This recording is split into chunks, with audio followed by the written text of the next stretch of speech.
everyone, it's Christy again from Inspired by Christy, or you might know me from my blog at Way Outnumbered. And today I'm going to show you just another photograph that I recently edited of my friend Sharon, stuck out in the blizzard. So let's get started. First I'm going to do is I'm going to open up my original photograph, and I am using Photoshop Element 6 for Mac today. And this is my original. And this is my pregnant friend Sharon, and she's looking awesome, even though I had her out in a blizzard in the snow and it was freezing cold. She's such a trooper. So first thing I'm going to do is I'm going to crop this picture because I really want to focus on her more than, I don't really like her crouching down kind of there, but her face looks awesome. So I'm going to crop it. It's a vertical picture, and I'm going to crop it as a horizontal picture.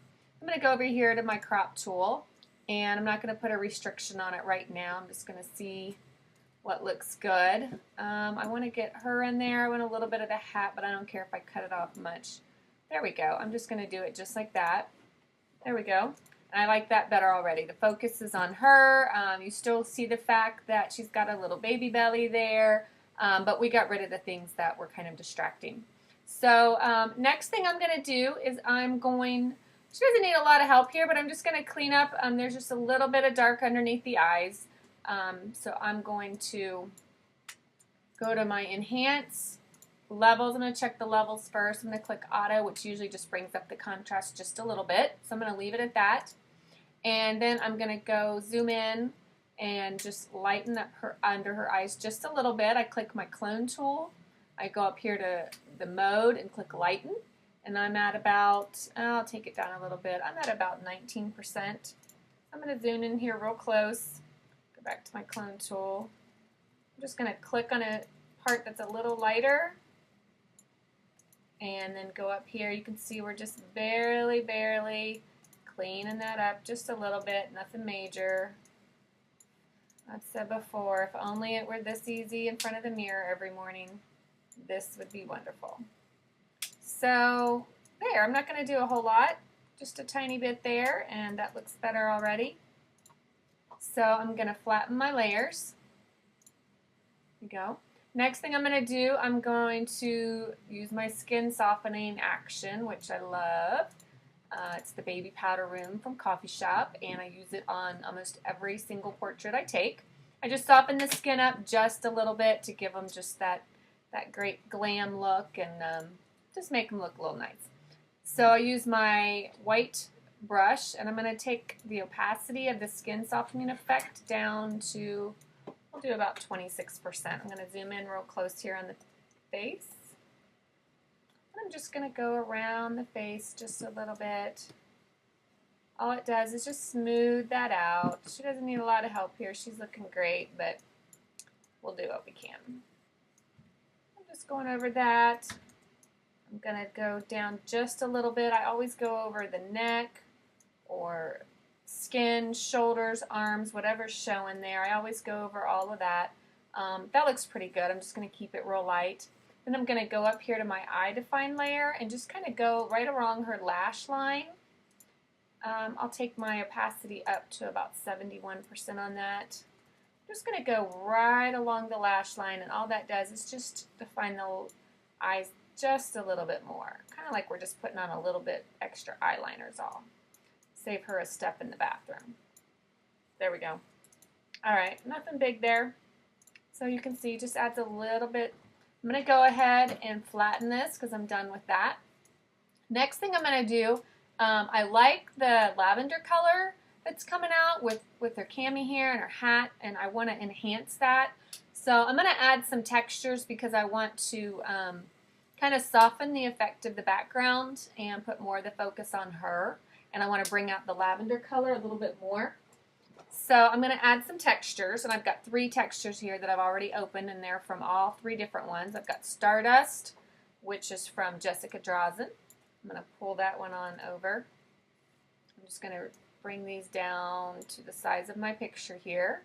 And if you haven't checked out her textures, they're awesome. They're pretty dramatic. They've got a lot of texture in them. Some people use textures more for coloring. Some people use them more for actual textures on the photograph. Those are more like that. Then I've got another texture here from Florabella.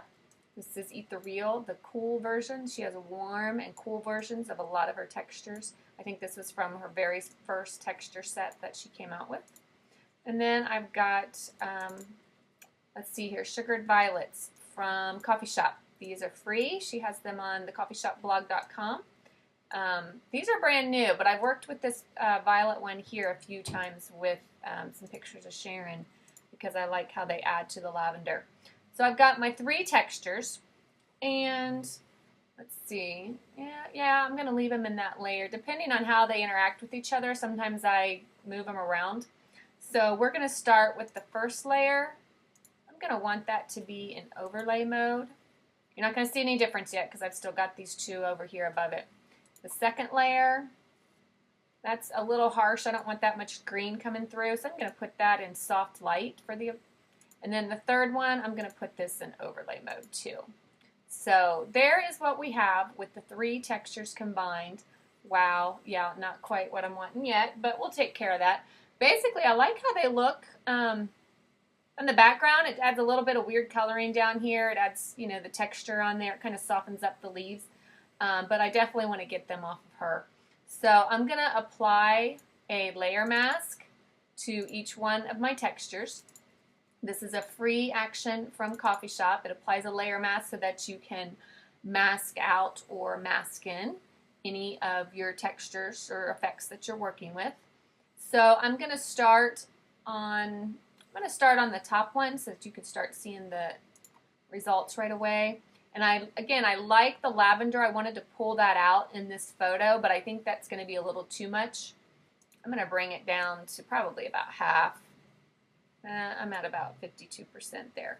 So that brings it down. You can still see it kind of lightens everything up, but I need to get that off of her body. So I'm going to go over here to my brush, and I'm going to use a black brush because I'm painting on a white background.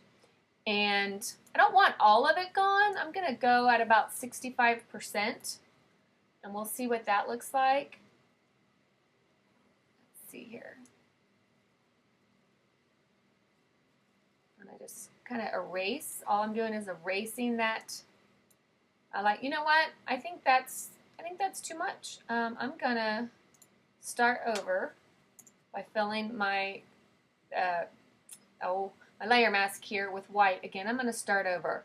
I don't want that much off, so I'm going to go at about 45%. Whoops, I need black. And I'm just going to run that over her. I like that better. I'm going to take it a little higher, obviously, on her face. I'm going to go up to about 75 on the face, around the hands. And then I'm going to go ahead and work with the rest of the textures before I come back to this one. So I'm going to go down here to the next texture, and I know that I don't want any of that on her body. I don't like the color that it's bringing into her. I want to stick with the violet tones, and I really don't want the it's got a lot of like scratchy texture to it. I don't want that on her either. So I'm going to go up here to 100% and just erase that off her body, and you're starting to see that change a little bit now, but remember we've still got that bottom texture, so that's why you don't see much of a change. I'm going to go here to the bottom texture, and I don't want that on her either, so I'm going to go and I'm just going to erase all of that off of her. There we go. That's looking a little more normal. I'm going to make a little smaller brush here, just going around the edges. And you know what? Usually when I'm doing portraits, I don't mind so much if the textures kind of come in around the hairline or even around a little bit of the thing. I don't mind that in my photos. I kind of, you know, it's not a big deal to me. It kind of just blends them in with the rest of the photo.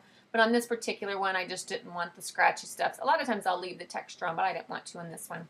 So you can take a look now at the coloring. I like it. I think I'm going to stick with that just to save some time, and I think it looks good. So I'm going to flatten this layer.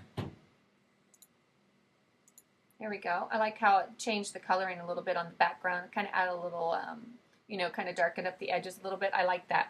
I think this looks like a great photo, but of course I can't leave it alone. So I'm going to run an action on it that's going to give it a little bit of a glow. I usually use the Orton action, but I don't want to do a lot of that this time. I'm going to use Pioneer Woman's Lovely and Ethereal. It's a free action if you go on her website under the photography. And that was quick. You can see that all it does is add a little bit of a glow. It adds a little bit more of a vignette around the edges, darkens up the edges.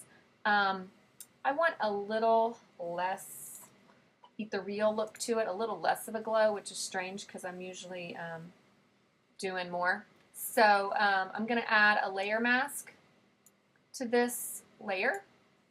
And I'm going to go up here maybe like 20% and just kind of erase that off of her just a little bit. It's real subtle. You're probably not going to be able to tell the difference on the video, but I can tell a difference. I still want it to look a little bit more like a photograph, but I want to give her that little bit of a glow. And where the Lovely and Ethereal comes in is really along the hair. It softens up the hair. It gives it just a nice, nice look to it. And it softens up the clothing a little bit. So I think that's going to be perfect for me. So I'm going to flatten my image. Last thing I'm going to do, I'm going to add a little bit of a defog action. I got this one from Erin off Texas Chicks and Pics, I think is what it is. Erin's great. I've worked with her, and if you haven't been to her site, you need to check that out. This is a free action that she has on her site. I like free. I'm going to go up here to a little foggier and just see what that does. All that does is just it ups the contrasts a little bit. If you can see, pretty foggy. Brings out the details a little bit more. Pea Soup Remover really brings out the details more, but I want to keep this one kind of soft. I think I'm going to keep it at, I don't know, I think I'm going to keep it at a little foggier, which just adds a tiny bit of contrast to what I've already got in the image. And I'm going to flatten my layer. There we go. And I'm going to call it a day on that one. I think she looks awesome. And you know what? It didn't need much, just a few textures, one action, ran a contrasting defog action to it, just a little bit. So here's a before and after for you. I changed the composition of it by cropping it and just added a little bit of highlight. You can see I added some more, I really like the lavender there, so I added some of that tone to the overall picture and call it a day. I think she looks great. So thanks so much. Enjoy your day.